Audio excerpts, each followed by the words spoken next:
नमस्कार बच्चों, कैसे हैं आप लोग। मैं उम्मीद करता हूं आप बहुत अच्छे होंगे। आपके परिवार में भी सब लोग अच्छे होंगे।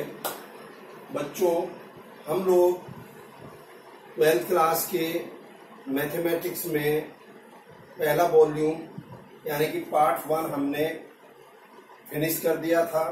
अब हमें पार्ट 2 स्टार्ट करना है।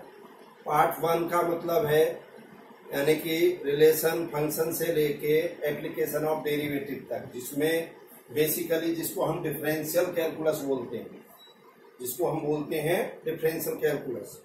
और जो सेकंड पार्ट है बच्चों उसको हम बोलते हैं इंटीग्रल कैलकुलस। इसमें आपके इनडेफिनिट इंटीग्रेशन है, डेफिनिट इंटीग्रेशन है, area under curve and differential equation.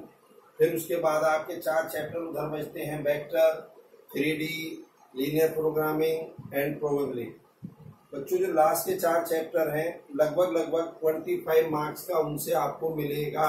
आप ऐसा मान लीजिए कम से कम 25 मार्क्स का मिलेगा। इससे vector, 3D, linear programming and probability, और कोई टिपिकल भी नहीं, बड़ा इजी सा है। तो अगर हम कैलकुलेट करके चलें तो हमारा काम इजीली बन जाता है। अब बात आती है इंटीग्रल कैलकुलस। इंटीग्रल कैलकुलस में जैसे मैंने आपको 4 चैप्टर बताए, तो 4 चैप्टर का मतलब लगभग आप मान लीजिए कि 15 से 20 नंबर का आपको मिलेगा ही मिलेगा। अच्छा, सेकंड थिंग, अब कोई बच्चा सोचता है कि यार 15 नंबर या 20 नंबर की तो बात है, मैं तो इसे लास्ट में करूंगा, मैं नहीं करता। लेकिन बच्चों, मेरा ऐसा मानना है कि अगर आपको इंटीग्रेशन, देखिए उधर डिफरेंशिएशन और इधर इंटीग्रेशन, अगर ये 2 चीजें नहीं आती तो आप ये समझ लीजिए कि आप मैथ तो छोड़ दो, आप फिजिक्स में भी आपके फंडामेंटल क्लियर नहीं होंगे। तो सवाल ये नहीं है कि ये 15 नंबर का आएगा या 25 नंबर का आएगा। सवाल ये है कि ये दोनों टॉपिक यानी कि डिफरेंशिएशन एंड इंटीग्रेशन हमको हर कीमत पे समझने हैं। भाई 12 के बाद कुछ तो करोगे। अगर हाँ कोई कहता है कि जी मैं तो साइंस ही नहीं पढ़ूंगा, तो नहीं पढ़ेगा तब तो बात अलग, तब तो फिर तूने अभी भी क्यों पढ़ी। और अगर कोई बोलता है कि ठीक है मुझे बीएससी करनी, बीटेक करना, ये करना, वो करना, हर जगह अगर मैथ से कनेक्टेड कोई भी वर्क करेंगे तो ये आपको एक फंडामेंटल के रूप में मिलेंगे। आपको ये मान लीजिए कि फर्स्ट स्टेप होगा, इसके बिना तो ऊपर चढ़ ही नहीं सकते आप। क्लियर है बच्चों? तो चलिए साहब, आज हम इंटीग्रेशन स्टार्ट करेंगे। बहुत अगर आप कहें कि साहब आपका फेवरेट टॉपिक में क्या क्या है, तो एक इंटीग्रल कैलकुलस भी मेरे फेवरेट टॉपिक में ही आती है। अगर मैं अपनी बात करता हूं, आपको इंटीग्रेशन में मैं भी पहले 1 वीडियो, 2 वीडियो, 3 वीडियो, ये कुछ थोड़ी 100% क्लियर ना हो, लेकिन 2-3 वीडियो करने के बाद जब बात इंटीग्रेशन की होगी, जहां जहां आप ऐसे हाथ खड़ा करेंगे कि यस, क्योंकि इसमें तो इसके कॉन्सेप्ट पर जाने की जरूरत है। जैसे ही आप कॉन्सेप्ट पर पहुंचोगे फिर कुछ नहीं। तो चलिए स्टार्ट करते हैं हम इंटीग्रेशन से ही। तो पहला ही क्वेश्चन मेरा ये है कि भाई इंटीग्रेशन क्या है, व्हाट इज इंटीग्रेशन। देखिए बच्चों, इंटीग्रेशन डिफरेंशिएशन का inverse process, the inverse process of a differential function is known as integral function. Clear? जिस ढंग से आपने देखा होगा कि हम डेरिवेटिव, डिफरेंशिएबिलिटी चेक करते थे किसी पॉइंट पर, बहुत सिंपल है, उसी ढंग से हम इंटीग्रेशन भी देखेंगे। क्योंकि अगर फंक्शन हमारा डिफरेंशिएबल ही नहीं है तो वो इंटीग्रेबल नहीं हो सकता, ये तो हैंस प्रूव्ड है। तो इंटीग्रेबल होने के लिए उसका डिफरेंशियल होना जरूरी है। ठीक, अब जैसे बात करी हमने inverse process. Inverse process means, अब इधर देखिए, जैसे कोई फंक्शन है y इक्वल टू या fx equal to sine x, तो बच्चों f डैश x क्या हो जाएगा, cos x। या सिंपल भाषा में y equal to sine x then dy over dx equal to cos x। बच्चों ठीक है कि नहीं है? बिल्कुल ठीक है। अब इनवर्स प्रोसेस का मतलब आप समझ रहे हो कि हमने अगर y ये है तो उसका डिफरेंशिएशन cos x होगा। अब बच्चों cos x का इंटीग्रेशन करिए, और इसका इंटीग्रेशन का ये नोटेशन है। देखो बच्चों, इधर देखिए, एफ एक्स डी एक्स, इसको क्या बोलेंगे हम, एफ एक्स डी एक्स को integral of F with respect to X. जैसे D Y over D X को या एफ डैश एक्स को क्या बोलते हैं हम, एफ डैश एक्स को क्या बोलेंगे, differentiation of x with respect to x. और यही पे क्या है, integration of x with respect to x. जल्दी बोलो बच्चों। और ये एफ एक्स क्या है, integrand, this is called integrand. X क्या है बच्चों, यहां पे वेरिएबल ऑफ इंटीग्रेशन। जल्दी बोलो बच्चों, क्या बोलेंगे हम, वेरिएबल ऑफ इंटीग्रेशन। इसको हम बोलेंगे वेरिएबल ऑफ इंटीग्रेशन।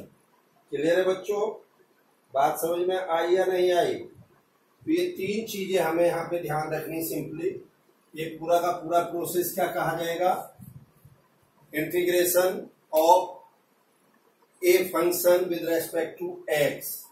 और इसमें बच्चों एफ एक्स क्या है, इंटीग्रैंड, और एक्स क्या है, वेरिएबल ऑफ इंटीग्रेशन।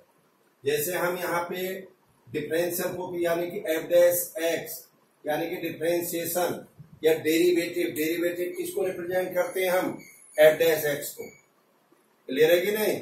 एक्स क्या है यहाँ पे, वेरिएबल ऑफ एफ एक्स, और एफ डैश एक्स क्या है, डेरिवेटिव ऑफ एफ एक्स। ठीक है साहब।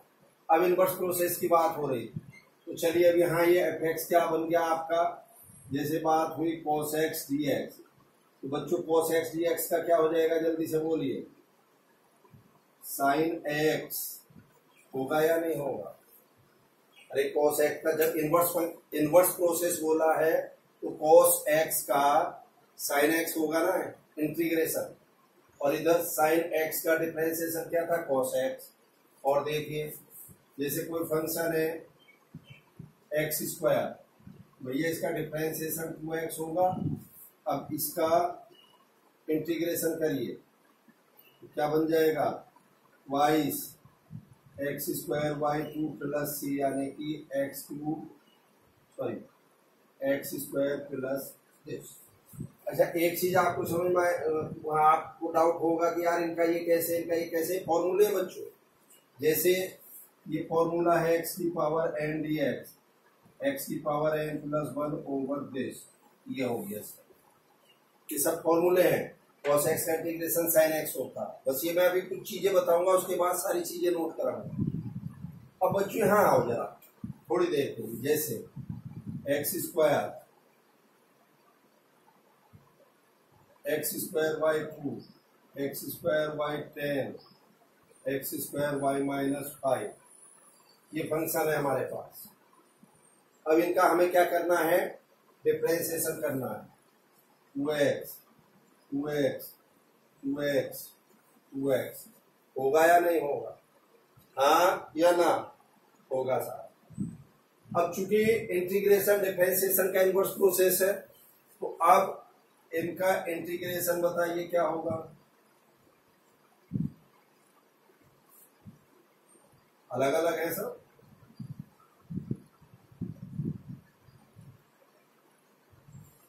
अच्छा ये अलग अलग कर दूं थोड़े से, क्योंकि आप कंफ्यूज ना हो जाए। यानी कि 2x dx,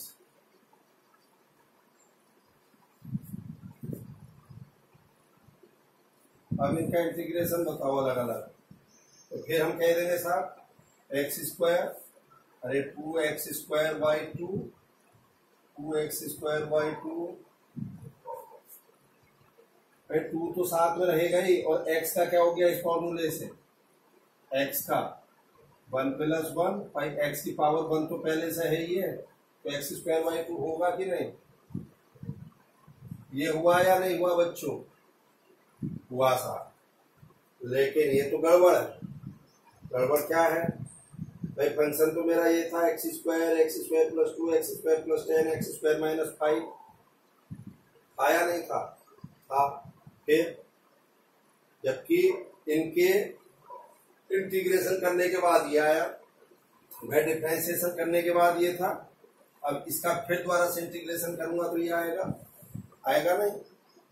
अब इन सबको हमने ऐसे कैसे लिख दिया,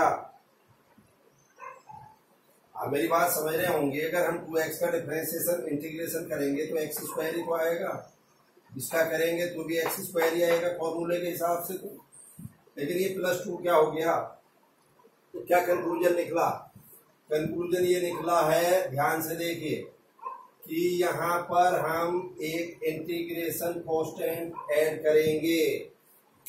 क्या ऐड करेंगे, इंटीग्रेशन कांस्टेंट। और क्यों ऐड करेंगे साहब, रिजल्ट आपके सामने है। अगर मैं यहाँ पर +c लिख देता, जब मैंने इसका इंटीग्रेशन करा है, लिखना चाहिए था ना मुझे, तो मेरे पास क्या आया, ये आया कि नहीं आया। अब बहुत सिंपल सी बात है, c कांस्टेंट है, c पर डिपेंड करेगी। अगर c की वैल्यू 0 है तो पहला फंक्शन आ जाएगा, c की वैल्यू 2 है दूसरा आ जाएगा, c की वैल्यू 10 है तीसरा आ जाएगा, और c की वैल्यू अगर -5 है तो फोर्थ आ जाएगा। आ जाएगा कि नहीं आ जाएगा। तो इसलिए हमें क्या करना है, यहाँ पे इंटीग्रेटिंग कांस्टेंट लगाना है। और क्यों लगाना है बच्चों, उसका लॉजिक आपको खुद समझ में आ चुका है। क्यों, क्योंकि अब मुझे ये नहीं मालूम, जो मैंने अभी इंटीग्रेशन किया था 2x का, तो वो x स्क्वायर आया सिंपली। तो जो ये डिफरेंशिएशन हमने किया था 2x, भाई कांस्टेंट का तो 0 होता है ना डिफरेंशिएशन। अब पता चला ये फंक्शन है तो भी डिफरेंशिएशन यही आया, ये फंक्शन है तो भी डिफरेंशिएशन यही आया। तो अब अगर उल्टा इसका मैं इंटीग्रेशन कर दूं यहीं पे, तो भैया इसका इंटीग्रेशन फिर x² + 10 आना चाहिए ना। लेकिन अगर मैं कांस्टेंट c नहीं लगाऊंगा तो इंटीग्रेशन तो सिंपल x² आया, लेकिन फंक्शन क्या था, x² + 10। तो इसलिए हम क्या करते हैं, इंटीग्रेशन में एक टर्म यानी कि कांस्टेंट ऐड कर देते हैं। एक ढंग से आप ये भी कह सकते हो, इंटीग्रेशन यानी कि इज कॉल्ड समीशन, यानी कि टर्म को जोड़ना है। इंटीग्रेशन का मतलब हो गया समीशन, और डिफरेंशिएशन का मतलब हो गया कंपैक्ट, यानी कि चीजों को कम करना, डिफरेंशिएट करना, डिफरेंस करना। बात क्लियर हुई या नहीं हुई बच्चों। तो मुझे उम्मीद है ये बात आपको बहुत क्लियर हो गई होगी। क्या है integration, what is integration. Integration is the inverse process of differentiation. Clear है। और इंटीग्रेशन हम कैसे करते हैं, क्या उसका नोटेशन होता है, तो मैंने आपको बता दिया। प्लस किसी भी फंक्शन का इंटीग्रेशन जब हम करेंगे तो उसमें हम कांस्टेंट टर्म ऐड करेंगे। और कांस्टेंट टर्म हमने क्यों ऐड किया है, उसका लॉजिक मैंने बता दिया। क्योंकि अगर हम कांस्टेंट टर्म ऐड नहीं करेंगे तो आप ध्यान देखिए, सबके इंटीग्रेशन सिंपल x² आएंगे, x² आएंगे, x² आएंगे। लेकिन फंक्शन क्या था, x² + 0, x² + 2, x² + 10। ठीक। अब आप कहोगे कि आप c है तो c को 10 कैसे कह दिया, वो अपने आप कंडीशन गिवन होती है प्रॉब्लम में, और c की वैल्यू आप आराम से वहां से निकाल सकते हैं। बात बच्चों क्लियर है या नहीं है। चलिए नोट करिए, आगे की बात करते हैं।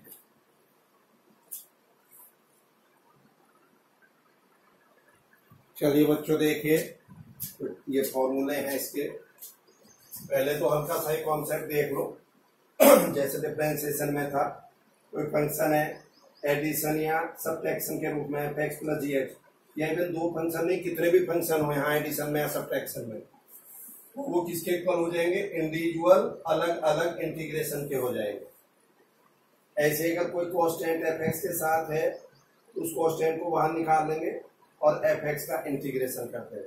डिफरेंशिएशन में भी तो यही करते हैं हम, कांस्टेंट बाहर आ जाता है, फिर जो अंदर वेरिएबल है उसका डिफरेंशिएशन कर देते हैं। आइए बच्चों, पहला है x⁴n dx, तो क्या हो जाएगा, सिंपली x⁴n + 1/n + 1 + c। अब जैसे यहीं पे सिंपली x dx करना है तो क्या हो जाएगा भाई, x dx का मतलब x⁴1 है, x⁴1 + 1 1 + 1 + c x² / 2 + c बनेगा। बोलो बच्चों, यहीं पे ध्यान से देखिएगा, 1 × dx एक्स प्लस सी होगा कि नहीं होगा, क्योंकि एक्स का डिफरेंशिएशन कितना होता 1, और चूंकि इंटीग्रेशन डिफरेंशिएशन का इनवर्स प्रोसेस है। अब इंटीग्रेशन का साइन लगा दीजिए, तो ये इंटीग्रेशन का साइन और डी ओवर डी एक्स ये आपस में कैंसिल होके एक्स, ठीक है कि नहीं, और ये 1 इंटू डी एक्स, कोई चीज आ गई या नहीं आ गई, प्लस सी को आप लगाइए। ये बच्चों ध्यान रखो, देखो जैसे ये है D over D x of x ऐसे दिया हुआ है, इसका मतलब समझते हो, सिंपल एक्स प्लस सी। जल्दी बोलो, D over D x into x ये दिया है डी एक्स, तो इसकी वैल्यू कितने के इक्वल आ जाएगी, एक्स के इक्वल आ जाएगी, यानी कि इंटीग्रेशन और डिफरेंशिएशन आपस में कैंसिल हो जाएगा। ठीक है साहब, तो यहाँ पे बहुत ज्यादा वो ना हो इसलिए मैं हटा देता हूं। अब आइए साइन एक्स का इंटीग्रेशन माइनस कॉस एक्स। अब ध्यान से देखिएगा, साइन एक्स का डिफरेंशिएशन क्या था, कॉस एक्स था, कॉस एक्स का डिफरेंशिएशन क्या था, minus sine x, cos x का इंटीग्रेशन क्या है यहाँ पे, प्लस साइन एक्स। बोलो बच्चों, क्यों, क्योंकि जब बात हमारी अभी हो रही है कि ये इनवर्स प्रोसेस है, तो इनवर्स प्रोसेस का मतलब, अब जैसे वहां कॉस के आगे माइनस लगता था डिफरेंशिएशन में, अब यहाँ पे क्या होगा, जल्दी से बोलो, साइन के आगे माइनस लगेगा। डिफरेंशिएशन में जैसे के की आवाज आती थी, कॉस कॉट कॉसेक, उनके आगे माइनस लगता था, ये इनवर्स प्रोसेस है, ये इनवर्स प्रोसेस है, ये ध्यान रखना। तो साइन का माइनस कॉस हो जाएगा, कॉस का sine X, sec square X का tan X, cosec square X का माइनस कॉट एक्स। बात समझ में आई या नहीं? अरे कॉट एक्स का कितना होता था, माइनस कोसेक स्क्वायर होता था, इनवर्स प्रोसेस है। अब इसके बाद सेक एक्स टेन एक्स का क्या होगा, sec X tan X, sec X plus C, cosec X cot X का क्या होगा, minus cosec X plus c.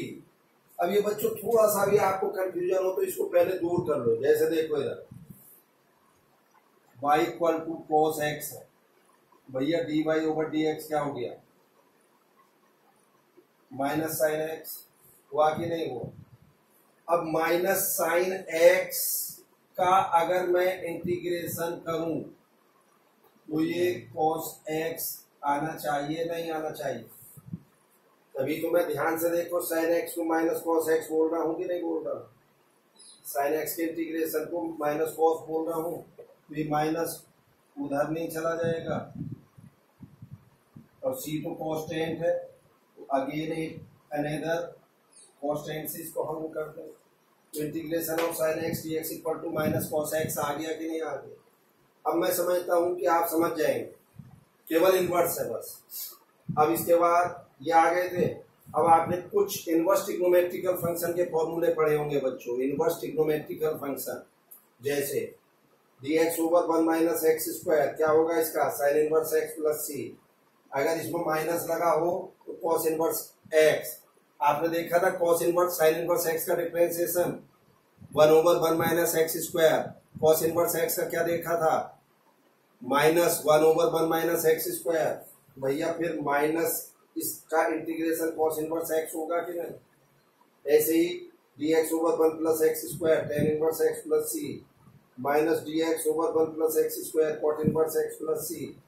इधर dx over x x square minus 1 sec inverse x plus c, minus अगर आ जाएगा तो cosec inverse x plus c. E की power x का इंटीग्रेशन ई की पावर एक्स ही होता बच्चों, ए की पावर एक्स का डिफरेंशिएशन भी वही होता और इंटीग्रेशन भी वही होता।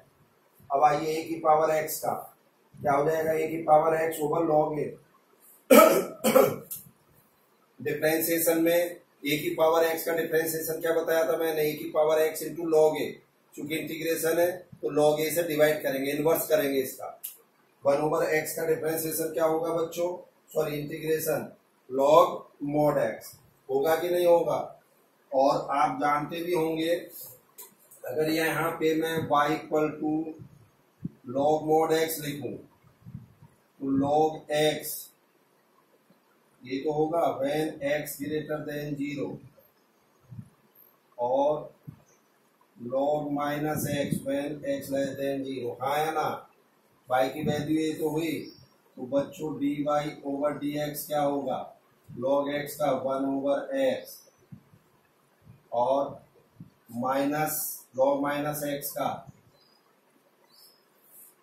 माइनस है तो minus 1 over x into differentiation of minus x भी तो करेंगे, this dy over dx finally 1 over x when x greater than 0 और ये 1 over x when x less than 0।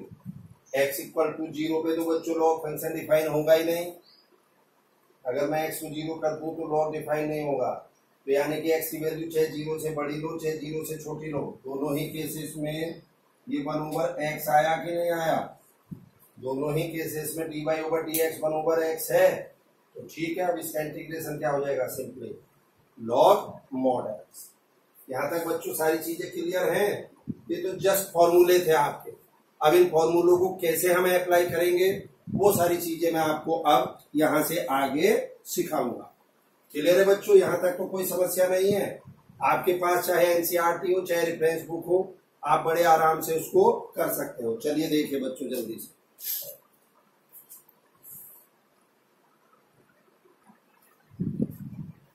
चलिए बच्चों सिंपल से प्रॉब्लम है, देखिएगा।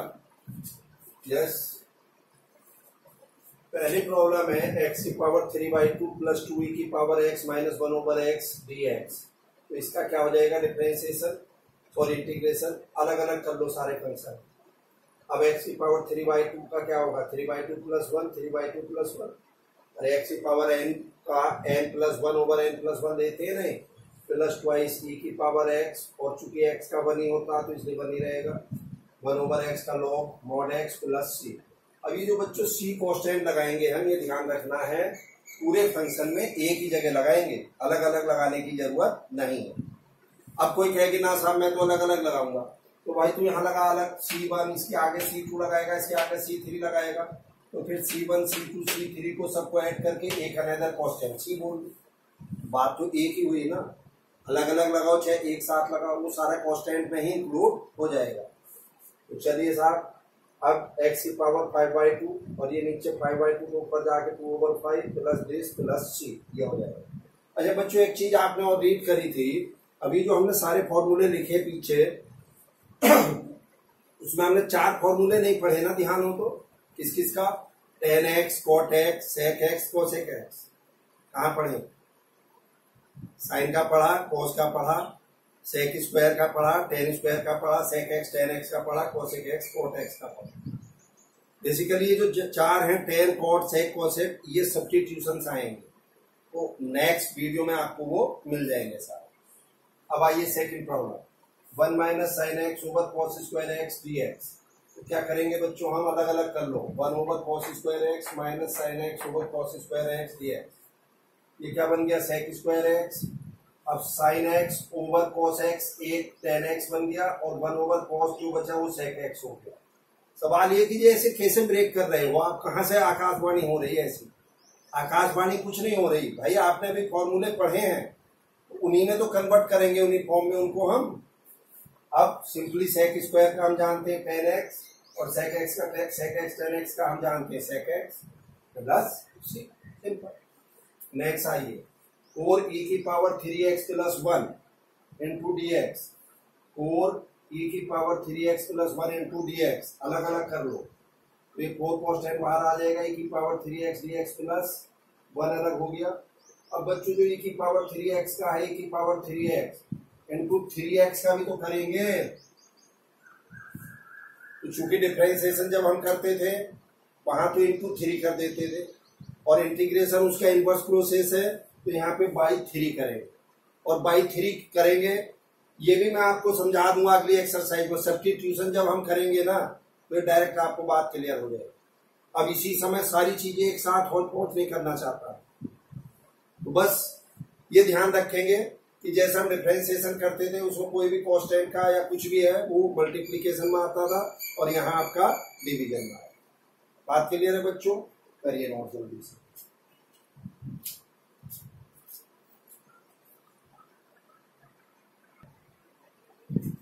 चलिए बच्चों देखिएगा नेक्स्ट।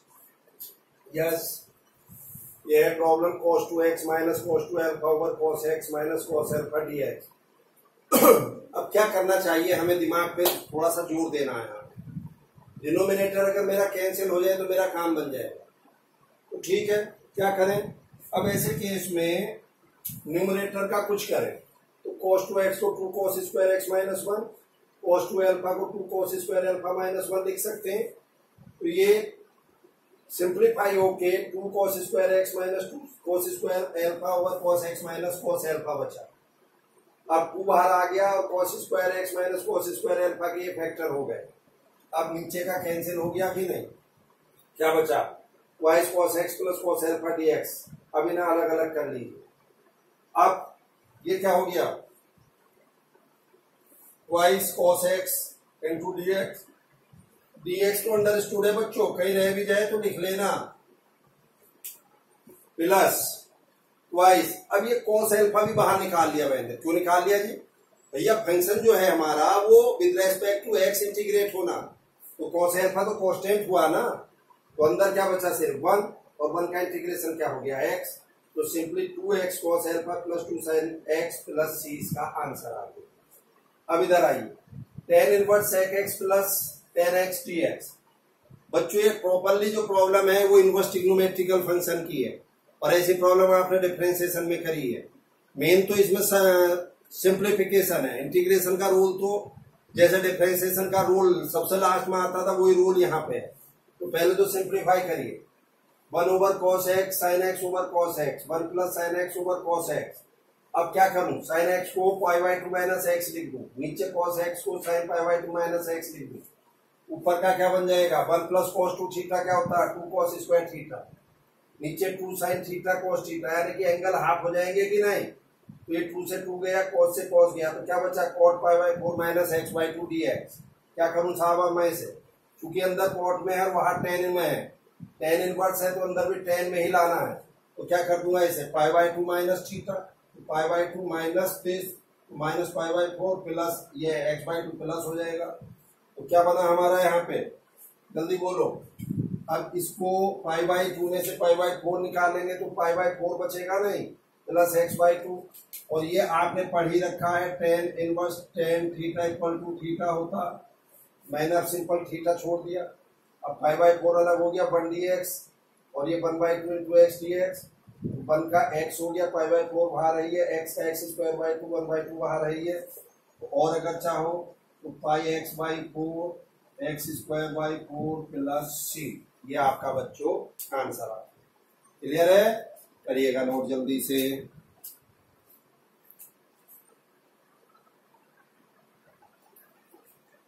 चलिए बच्चों, इस वीडियो के बाद अभी फंडामेंटल कॉन्सेप्ट में मैं और प्रॉब्लम्स आपको कराऊंगा। देखिए बहुत सिंपल है, एक बार इंटीग्रेशन को सीखना बहुत जरूरी है। अगर हम सीख गए तो फिर एक्सरसाइज और ये वो कुछ नहीं। और दूसरी चीज, एक चीज और ऐड कर दूं मैं यहाँ आपको, आपके यहाँ बच्चों अगर हम चाहें कि एनसीईआरटी से इंटीग्रेशन सीख लें तो मेरे हिसाब से नहीं।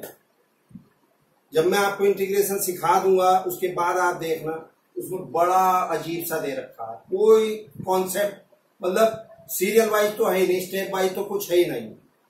तो इसके लिए तो अगर हम रेफरेंस बुक का अगर सहारा लें तो हमें ज्यादा बेनिफिट होगा, चाहे वो इवन RS अग्रवाल हो, चाहे आपकी ML अग्रवाल हो। अब इस समय अगर बाई द वे किसी के पास नहीं है और कोई नहीं लेना चाहता तो ठीक है, मैं आपको बहुत सारे एग्जाम्पल कराऊंगा। पहली 3-4 वीडियो ऐसी होंगी आपकी जिसमें आपके सारे कॉन्सेप्ट क्लियर हो जाएंगे।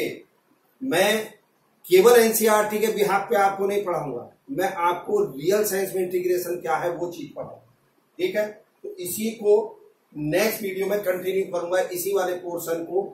आज के लिए बच्चों thank you, have a nice day.